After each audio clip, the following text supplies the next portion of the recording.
ओम शांति। आज बाबा ने कहा, मीठे बच्चे, तुम अभी गार्डली सर्विस पर हो, तुम्हें सबको सुख का रास्ता बताना है। जन्म जन्म किसी न किसी की सर्विस तो करते आए, पर कितनी भाग्यशाली आत्माएं हैं जिनको भगवान ने चुना और भगवान ने इस सर्विस का मौका दिया, और जो इसका लाभ लेते हैं, जो भगवान की बात को समझते हैं कि भगवान ने हमको कितना ऊंचा भाग्य बनाने के लिए, लोक में भी जो पढ़ाई पढ़ते हैं, नंबर अच्छे मिलते हैं तो स्कॉलरशिप मिलती है। ऐसे भगवान भी कहते, बच्चे पुरुषार्थ करो, मेरी पढ़ाई का ध्यान दो। पढ़ाई क्या है? हमारे कर्मों में जो कर्म क्षेत्र पर हम कर्म करते हैं, देखना, सुनना, बोलना, ये श्रेष्ठ कर्म श्रीमत के अनुसार भगवान के द्वारा बताए हुए मार्ग पर चलना, ये पढ़ाई है। और इसको जीवन में धारण करना, उससे हमारा भाग्य बन जाता है। कितनी अच्छी बात, उससे हमें सुख, शांति, आनंद सब प्राप्त हो जाता है। तो ऐसा भगवान हमको बताते हैं, पढ़ाई पढ़ाते हैं, समझाते हैं, रोज़ रास्ता बताते हैं। तो हमें ये पढ़ाई बड़े ध्यान से पढ़ना चाहिए। जैसे लौकिक में माता पिता बच्चों को पढ़ाई पर पहले ध्यान देते, ऐसे बाबा भी हमारी खुद ही टीचर बनकर, खुद ही शिक्षक बनकर पढ़ाई भी पढ़ाते हैं। फिर हमारी जैसे माता पिता संभाल करते हैं, ऐसे बाबा हमारी संभाल भी करते हैं। और हम आत्माओं को श्रृंगारते भी हैं, क्योंकि वो आत्मा का पिता है। पर जन्म मरण में आते आते देह समझने लगे तो आत्मा को भूल गए। जब आत्मा को भूले तो परमात्मा को भूल गए। तो भगवान को आना पड़ता है अपना परिचय देने के लिए। पिता है, हम बच्चे भटके हुए हैं। सबसे बड़ा डर जो इस संसार में आत्माओं को रहता है, तो साधु सन्यासी कहीं कुछ कहते हैं तो उनकी बात को मानकर चलते हैं, कहीं ये हमको कुछ कह न दें। जो कहते हैं हाँ जी करते हैं। ज्ञान न होने के कारण, सत्यराज को न जानने के कारण, डर के कारण कि कहीं मेरा भाग्य न बिगड़ जाए। कहीं महाराज ने ये कहा, रिद्धि सिद्धि वाले जो कहते हैं वही कार्य करते हैं, और वो हमको दुख का रास्ता बता देते हैं। इसलिए बाबा ने हमको आकर सही रास्ता बताया कि बच्चे, इस रास्ते पर चलने में सारे दुख दूर हो जाएंगे, कोई दुख नहीं आएगा। भक्ति मार्ग में और ज्ञान मार्ग में बाबा कहते, तुम बहुत ही अच्छा कार्य करते हो, सर्वात्माओं को सुख देते हो, सबको दुआ देते हो। भक्ति में भी देखो, आपके दर्शन करने आते हैं तो आपके मन में जो आपके वाइब्रेशन रहते हैं, भले वो आपकी यादगार है, परंतु फिर भी आत्माओं को कितना सुख, शांति, आनंद, प्यार से भरपूर आत्माएं करती रहती हैं। और जब आप चैतन्य में होंगे तो सोचो कितना न भगवान आपको सुख का रास्ता बताता है, और कितने आप भरपूर आत्माएं रहते हो।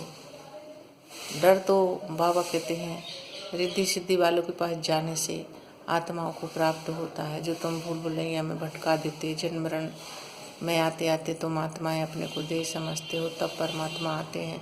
तो आत्मा का पिता है तो आत्मा की संभाल करता है, उसको श्रृंगारता है, उसकी पालना करता है। ये ज्ञान किसी और मनुष्य में हो ही नहीं सकता। तो भगवान को स्वयं निराकार को तन का आधार लेकर ये ज्ञान हम आत्माओं को देना पड़ता है। लोग न जानने के कारण ही भटके हुए हैं, दुखों को पा रहे हैं। तब भगवान कहते, जैसे मैंने तुम्हारी पालना की, ऐसे तुम बच्चों को भी संसार में हर आत्माओं की पालना करना। तो तुम दुख कैसे दे सकते हो? तुम्हारा पिता को पहचाना, उसको जाना, उसकी राह पर चलने वाली आत्माएं कभी किसी आत्मा को दुख दे ही नहीं सकती हैं। फिर बाबा ने कहा, आत्मा ही पाठ बजाती है, पर मनुष्य समझते हैं कि ये शरीर दिखता है तो ये शरीर ही, मैंने ये कार्य किया, मैंने वो कार्य किया, मैं करते हूँ, मैं कौन हूँ ये भूल जाते कि मैं चेतन आत्मा ना हूँ। तो जब आत्मा निकल जाती तो फिर शरीर यदि कार्य करता तो फिर उसको कार्य करना चाहिए। वो तो जैसे ही आत्मा निकलती तो जैसा हाथ रह जाए, जैसी आँख रह जाए, दूसरे लोग ही उसको उठाते, हिलाते, डुलाते या कुछ भी करते, देखते हैं इसमें श्वास नहीं चल रही, तो ये शरीर फिर तो कोई काम करने का लायक रहता ही नहीं। तो आवागमन के चक्र के कारण ही इस बात को तुम भूल जाते हो। तो बाबा कहते हैं, यही बताने के लिए जो ये भूल हो जाती है, मेरे को आना पड़ता है कि तुम देह नहीं, देह तो आपको मिली है कर्म करने के लिए, बिना देह के आत्मा कोई कर्म कर नहीं सकती। ज्ञान मार्ग, भक्ति मार्ग में कोई आत्माओं को श्राप दे न सके, रिद्धि सिद्धि वाले ही श्राप देते हैं। तो बाबा कहते हैं वो दुखी कर देते हैं, क्योंकि सच ज्ञान तो उनको मालूम नहीं रहता है। इसलिए सत्य स्वयं आकर परमात्मा ही हम आत्मा को बताते हैं, ज्ञान का तीसरा नेत्र देते हैं, जिससे हम आदि और मध्य अंत के ज्ञान को जान जाते हैं। जैसे आज अमेरिका में कुछ भी होता है, देश दुनिया में कुछ भी होता है, तो समाचार के द्वारा हम उसकी ज्ञान के द्वारा उसकी जानकारी लेते हैं और बता देते हैं हूबहू कि यहाँ पर क्या है, वहाँ पर क्या हो रहा है। ऐसे ही बाबा ने हमको ज्ञान का तीसरा नेत्र दिया और इस सृष्टि चक्र के सतयुग त्रेता द्वापर कलयुग आदि मध्यांत का राज समझा कर त्रिकालदर्शी बना दिया। उस ज्ञान के द्वारा ही तुम समझते हो। बाबा ने हमको बताया और महसूस भी कराया, धारणा भी करी। उससे पता चलता है कि वास्तव में बाबा का ये सत्य ज्ञान कितना सुखदायी है, कितना फलदायी है। फिर बाबा ने कहा, बाप से बेहद का वर्षा पाने के लिए बाबा को डायरेक्ट अपना तन मन धन अर्पण करो। लोग सोचते हैं कि कैसे तन मन धन अर्पण करें। तन कैसे?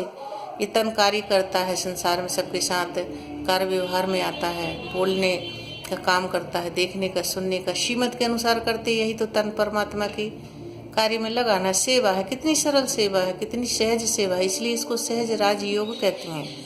भगवान की याद में रहकर श्रीमत के अनुसार कर्म क्षेत्र पर कर्म करना ही तो अपने भाग्य को बनाना है। तो ये बाबा ने हमको समझाया कि तन लगाया और मन में वही विचार, वही संकल्प लाना है जो बाबा कहते हैं। वो विचार लाने से हमारा जीवन बड़ा धन्य हो जाता है। एकदम से तो नहीं आता, परंतु फिर भी धीरे धीरे करके हम आत्माओं को विचार करके अपने परिवर्तन लाना, चेकिंग करना, बनाना। क्योंकि 63 जन्मों से जो स्वभाव संस्कार आत्मा में आ जाते हैं तो एकदम से बदली नहीं होती। पर साथी कौन है, बनाने वाला कौन है?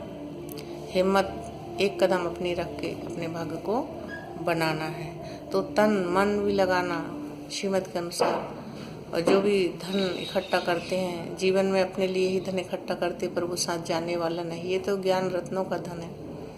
बाबा तुम्हें अनमोल रतन, ज्ञान रतन देते हैं, गुण देते हैं, शक्तियाँ। इनको जीवन में लाकर आत्मा में ये रहते हैं, तन यहाँ रह जाता है, आत्मा अपने साथ लेकर चली जाती है। दूसरे जन्म में उस कर्म के आधार पर तुम्हें श्रेष्ठ फल मिलता है। यही सत्य बात तो बाबा हमको बतलाते हैं। तो बस अपने को चेक करके, अपना दर्शन करके और अपने को देख करके, बाबा कहते हैं अपनी कमी कमजोरियों को सुधारने की मेहनत करनी। इसमें टाइम लगता है, पर बाबा कहते हैं ना, धीरज धर मनुआ, कभी घबराना नहीं है। भले देर लग जाए पर तुम्हारे सुख के दिन आ जाएंगे, है ना। एक बात यदि नहीं जाती तो कई बच्चों में धीरज खो देते हैं कि हमसे ये नहीं होगा, वो नहीं होगा। पर नहीं, ये माया का समय है, चारों तरफ से अनेक प्रकार की वातावरण है। बाबा ने कहा था ना, ऐसा समय आएगा कि बच्चे तुम चारों तरफ से हर प्रकार की आर्थिक, सामाजिक, मानसिक, हर प्रकार की परिस्थितियों से गुजरना पड़ेगा। उस समय यदि भगवान का साथ और हाथ पकड़ कर चलेंगे तो आपको संसार में कोई भी ऐसी शक्ति नहीं है जो आपके विघ्न रूप बन सके। भक्ति में तो बस कहना होता है, तन मन धन सब तेरा, पर ज्ञान मार्ग में भगवान कहते ये सब लगाना होता है।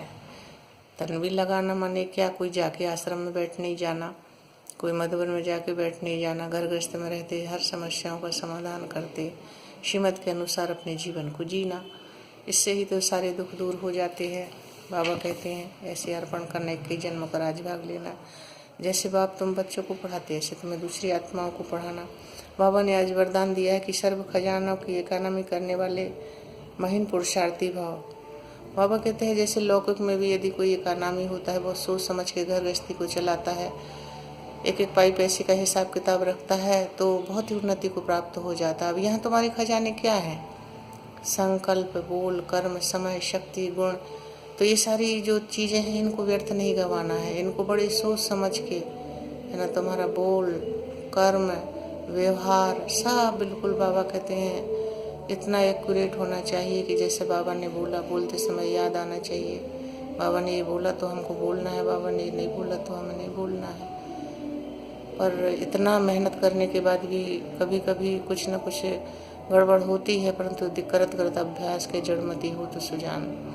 ऐसी हम आत्माएं बन जाएंगे। कभी भी हिम्मत नहीं हारना, क्योंकि बाबा हमारा शांति है। तो हमारे खजाने क्या हैं? गृहस्थ व्यवहार में तो धन दौलत यदि अच्छे से संभाल के चलते हैं तो उसका सुख प्राप्त होता है। ये हमारे खजाने हैं। संकल्प, बोल, कर्म, ज्ञान, गुण, शक्तियाँ, इन सबको बहुत अच्छे से यूज करना है। ऐसे नहीं सुना और जो मुँह में आया बोला, जो आँखों के सामने आया देख लिया। देखने लायक चीज़ तो देखना, नहीं देखना तो बाबा कहते हैं बाबा की याद में वहाँ से किनारा कर लेना। देखना तो आत्मस्वरूप में देखना। ये बाबा हम बच्चों को बताते। स्लोगन था बाबा का, स्नेह के खजाने से माला माल बन सबको स्नेह दो और स्नेह लो। आज सबसे ज़्यादा कमी तो आत्मा में आपसी स्नेह प्यार की है। तो बाबा कहते हैं तुम आत्माओं को बाबा से स्नेह प्यार में माला माल होकर, सर्व खजाने से भरपूर होकर आत्माओं को देना है और लेना है। इतना अच्छा ज्ञान बाबा ने आज हमको दिया। ये सब अब प्रैक्टिकल जीवन में धारण करके अपने जीवन को सुखी बनाना है। और बाबा के बच्चे बने तो संसार बाबा का, तो आपका भी संसार है।